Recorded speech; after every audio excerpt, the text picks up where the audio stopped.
Assalamualaikum warahmatullahi wabarakatuh.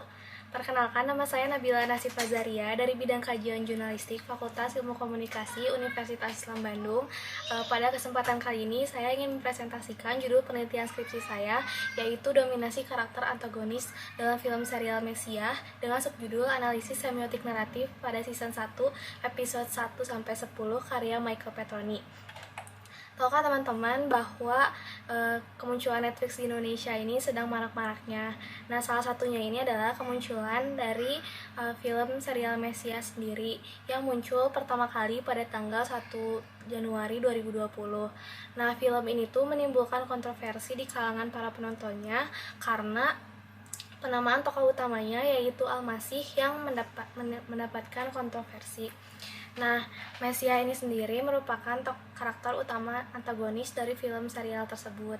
Nah, sebelumnya film ini sendiri mendapatkan rating yang bagus, yaitu rating 91% di Rotten Tomatoes dan rating 7,7/10 di Internet Movie Database.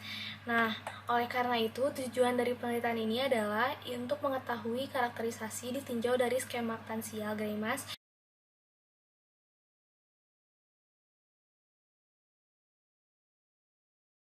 Yang selanjutnya, metode penelitian yang digunakan adalah metode kualitatif dengan menggunakan pendekatan analisis semiotik naratif Greimas. Kemudian, temuan penelitian, analisis, dan pembahasannya yang pertama adalah model aktan. Model aktan sendiri adalah karakterisasi atau fungsi dalam karakter itu sendiri.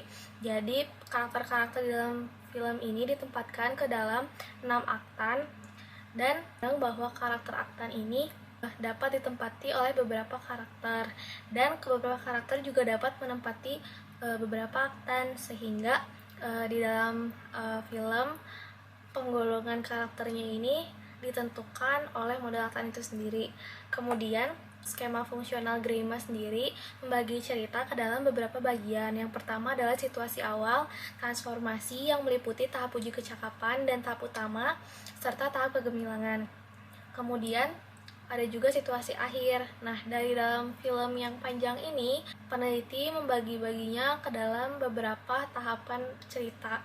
Tahapan ini berfungsi untuk melihat ide dari cerita itu, alurnya, serta apa yang terjadi sepanjang cerita, dan dipaparkan lagi jauh lebih ringkas dibanding film itu sendiri. Kemudian yang ketiga adalah dari model sinogram Richard Krevolin.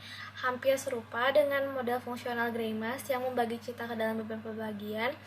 Sinogram Richard Krevolin ini juga membagi cerita ke dalam beberapa babak, dan di dalamnya ini terdapat titik balik dan juga klimaksnya seperti apa, sehingga semakin kita mendetail dalam bagi cerita, kita akan semakin bisa menganalisis bagaimana sih dominasi karakter antagonis dalam film ini. Kemudian analisis ini didukung juga dengan analisis karakter Edgar V. Roberts yang menanyakan 4 pertanyaan besar dalam film, yaitu yang pertama, apa yang dikatakan oleh Al-Masih tentang dirinya. Yang kedua, apa yang dilakukan tokoh Al-Masih tentang dirinya, apa yang dikatakan tokoh-tokoh lain tentang tokoh Al-Masih, serta yang keempat, apa yang dikatakan oleh pengarah tentang tokoh Al-Masih. Dan jawaban-jawabannya ini bisa menjawab tentang bagaimana sih analisis karakter utama kita. Kemudian, tahukah teman-teman bahwa seiring dengan perkembangannya dunia film dan cakupan film yang semakin luas dan beragam, maka berbagai modifikasi dan gebrakan pun banyak dimunculkan oleh para kreator film. Nah, tuntutan kebaruan ide ini oleh penonton dijadikan industri film sebagai ajang bergengsi bagi para sineas untuk berlomba-lomba dalam meraih kesuksesan. Kemudian karakter utama antagonis juga merupakan sebuah tren dalam dunia film, di mana muncul akibat kejenuhan dari karakter utama yang protagonis dan dengan akhir yang bahagia. Kesimpulan yang bisa diambil dari penelitian ini adalah bahwa karakterisasi peran yang ditinjau dari skema aktansial ini memandang bahwa pengirimnya ini adalah karakter Catherine, Zev, Seth Zaid, dan Cameron Clear. Kemudian penerimanya adalah Eva Geller, Afi Ramdham, Samir, dan William Kennelly. Kemudian subjeknya adalah Al-Masih itu sendiri, yaitu sekaligus tokoh sentralnya. Kemudian objeknya adalah kepercayaan orang-orang terhadap Al-Masih dan beberapa tokoh lain yang ingin dikuasai oleh subjek. Kemudian pendukungnya adalah Felix Higuero, Rebecca Higuero, Garcia, Stacey Rea, Jibril Wilmeters, dan Oscar Wallace. Kemudian tokoh penghambatnya adalah Afi Ramdham, Eva Geller, Ana Higuero, Lang Cameron Clear, dan lain sebagainya.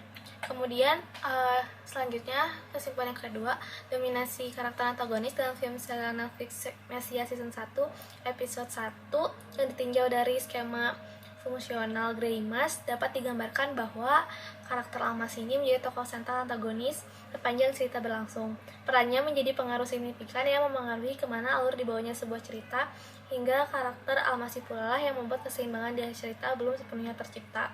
Kemudian kesimpulan yang ketiga adalah pola pembabakan melalui model sinogram Richard Crevolin dapat dilihat menjadi 3 babak utama. Babak pertama yaitu kemunculan karakter Almasi. Babak kedua yaitu jatuh bangun pencarian identitas karakter Almasi oleh karakter Eva Geller. Kemudian babak ketiga yaitu terbongkarnya identitas karakter Almasi dan kekecewaan para pendukungnya. Mungkin sekian penelitian yang saya lakukan. Semoga penelitian ini dapat bermanfaat untuk teman-teman semua. Terima kasih.